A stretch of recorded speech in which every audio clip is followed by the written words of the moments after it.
everyone, so I am here with the FIDE World Rapid and Blitz Championship 2024 Round 5, which was between Grandmaster Hikaru and Donchenko. So let's see then. And also in this game, donchenko has escaped very luckily from losing, and that will be like in the end game only he'll luckily escape from losing, so that we will see in the end game.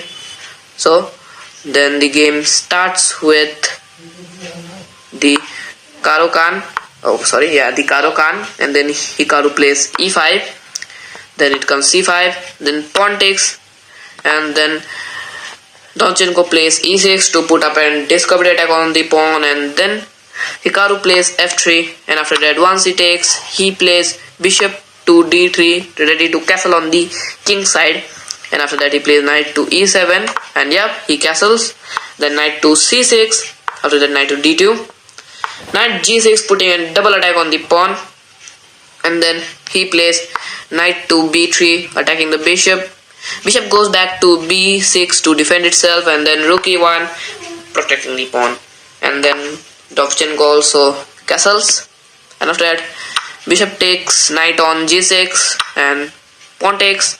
After that bishop to e3 attacking the bishop and also offering an exchange of the bishops, but no, donchenko didn't want the exchange of the bishop, so he plays bishop to c7, and it comes c5 attacking the rook, also putting up in defense on the pawn, and then he also plays f5 attacking the pawn as well as escaping from the attack due to the bishop, and then it comes to knight to d4 attacking, but he didn't realize one thing.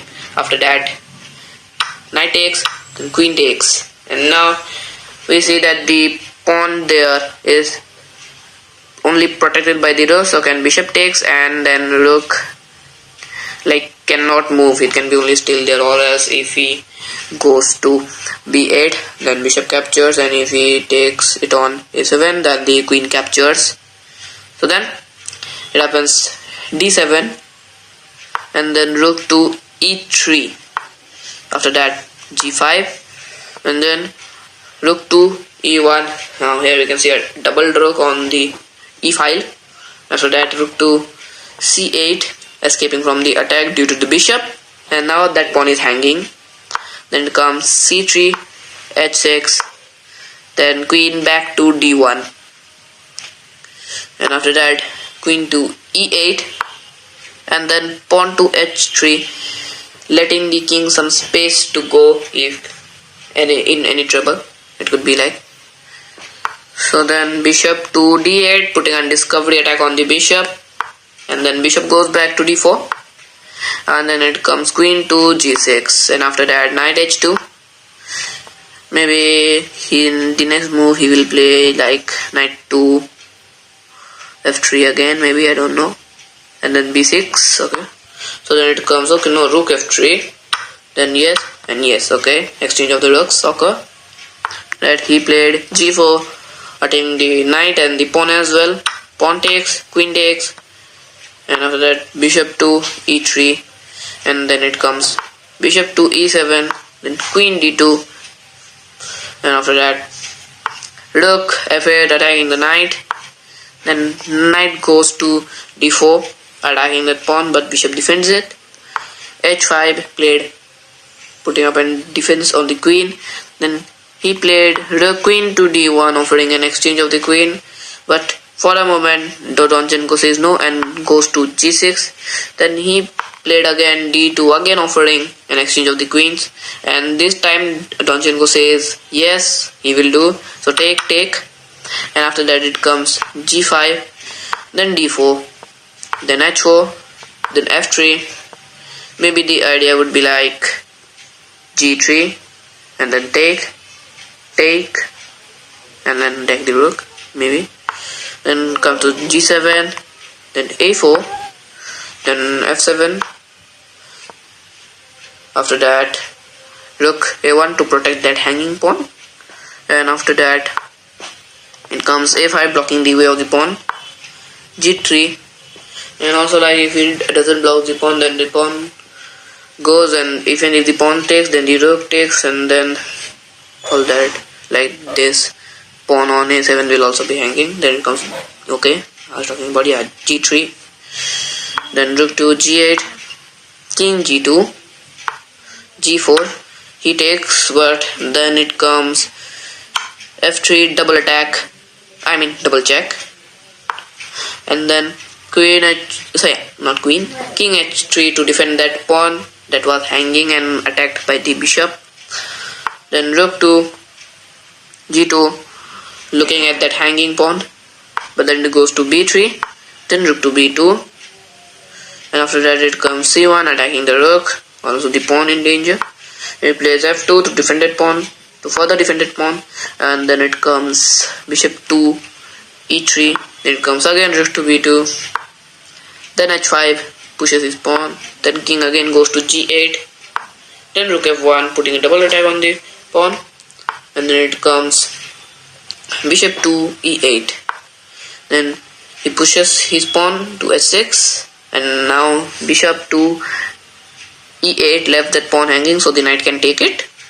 And after that h5 played, okay, and yeah, check, and g1, rook g1 check, h8, and yes, he took that pawn. After that it comes f2, okay, and then he plays f1. After that he takes the pawn on b3, and then bishop to d4, attacking that pawn as well as defending the pawn on c3, and then king to h7, attacking that pawn, and now rook takes pawn on f2, and then king also takes pawn on h6, and after that rook g2, c5, and then a couple of these moves happens, and then rook to g3, like the bishop is attacked very badly by two pieces, a knight and a bishop, yeah. Then it comes bishop to f7, and now knight takes, pawn takes, bishop takes, and yeah. After that bishop e6 check, king goes to h4, then b8, then f3, then again g8, and then e3 check, king goes to f7, and then bishop to g5,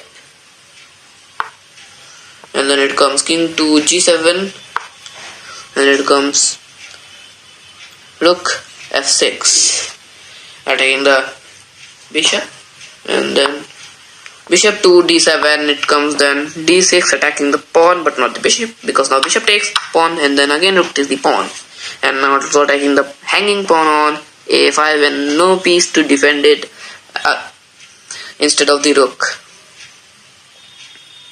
So then yes, he played a8, then he pushes to e6, then bishop to c6, attacking the rook. Rook goes to d6 to attack the bishop. Bishop goes to e8, then again pushes his pawn to e7, then king comes to f7, and after that it comes rook f6 check, and if he takes the pawn, then he could play rook to a6, a check, a discovered check, and then the rook is gone very badly. So that is why he didn't take the pawn but went to g7, and then rook to f8, attacking the bishop, but bishop is protected by the rook, and then it comes a4, c4, a3, and then bishop to f6 check, and then it comes king to g6, then bishop to a1, stopping the pawn from promoting, and then it comes pawn to a2, and then rook f6 check, king to h7, then he again goes to f8, then again g6, this time g3, okay, attacking that hanging pawn, but loses the defend to the bishop, and then king to f2, and yes, takes, bishop takes, yeah, go on. That f7 played to attack the rook, then he played rook to a8 to attack the pawn, but he takes, and then he also takes, and now here e4, f3, e1, a6, d7, f4, a6, a5, and then these kind of a couple of this kind of couple of moves happen. After that, in here it comes to bishop to f4, and then rook to g8, f5, threatening mate in 1, but now he goes there. Then it comes d6, and then f8 check, king goes to e4, then g8, then rook d1, and then rook to g2, and then again king to f5, threatening mate in 1. Then he goes rook to g8, because he knew that because of the rook the king was unable to go to the g2, which was the only safe square at the moment. So then he goes d2, again threatening mate in 1. Then he comes to f8 check, then again king e4, then king g4, and then king to g2 check, and then h3 to attack rook. Rook goes to g6, and then rook to a8, and yes, here the only winning move was a3. Oh, sorry, not a3, I mean h6. So in order to stop that, he played a3 check, and then bishop blocks it. Then he plays a4, so that even if he checks, he could block, and if he takes, and then white would not have enough materials to mate. So then the game will be a draw, but still the game becomes a draw. Let's see then. It comes c6, b4, c1, b2, d1, a2, d5, a4, c5, c4, d4. Okay, so the only move here required was rook to again h5 mate, but now he being aware plays h4. Then it comes f2 check. Only legal move here was this, and then he plays this check. Rook can block, but then also it will be a mate. So then they both call the arbiter to claim the draw, and then the arbiter comes and explains them that due to the 50 moves rule, this game is a draw.